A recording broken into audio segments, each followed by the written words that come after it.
Get right to Rome and the historic Papal Conclave. You're looking live at the Vatican, where all 115 voting cardinals are now in place. Josh Elliott is there, too. And Josh, I love this tweet from the Vatican's media advisor, Greg Burke. Life is like baseball, and tomorrow is opening day at Vatican City. And so the bunting has been adorned, and there is a palpable buzz here in the air. George, this morning as the 115 cardinal electors actually attended a final pre-conclave meeting before beginning the ultimate process of selecting Pope Benedict's successor. It's a process that will begin with the Mass just behind me there in St. Peter's and end when that iconic white smoke rises from the chimney atop the Sistine Chapel.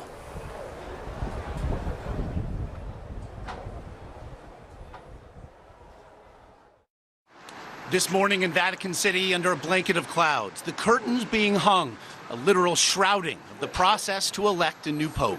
Fewer than 24 hours from now, the College of Cardinals, made up of 115 cardinal electors, will move into the Conclave House Santa Marta in Vatican City, where they will be isolated from the rest of the world. That decision, I think, is probably a source of great anxiety, of a sense of responsibility on your shoulders. Now, the possibility that you might be elected makes it even worse. I mean, and I think it's very natural for them to be a little bit terrified. At 10 a.m., they'll attend Mass at St. Peter's Basilica.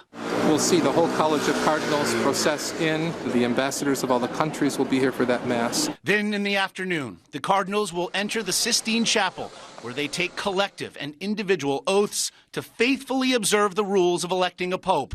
They'll promise to keep everything having to do with the election secret. The cardinals will sit in 2 rows on either side of the room to fill out their ballots in silence.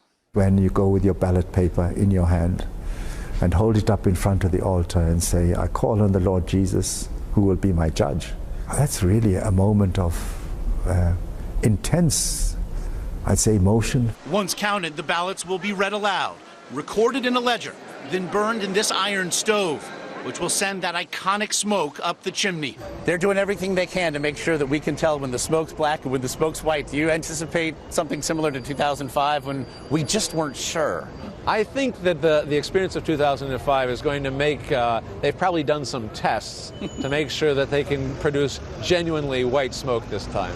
To get the required 2/3 majority, the next pope will need 77 votes to be elected.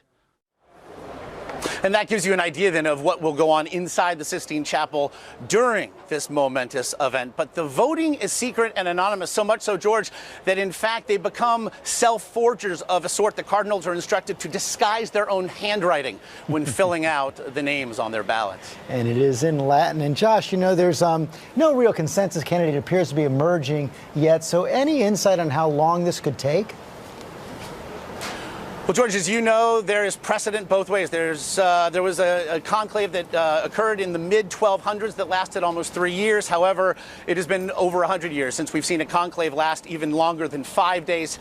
However, if you walk the streets here, grab an Italian tabloid, you can find anybody that will tell you it will last any number of days. Father Walk, though, this morning told me that he thought, due to the extraordinary circumstances of Benedict's resignation, the cardinals have had about a month to think about it, and so he thinks that could in fact lead to a longer conclave. George? Okay, Josh, thanks very much.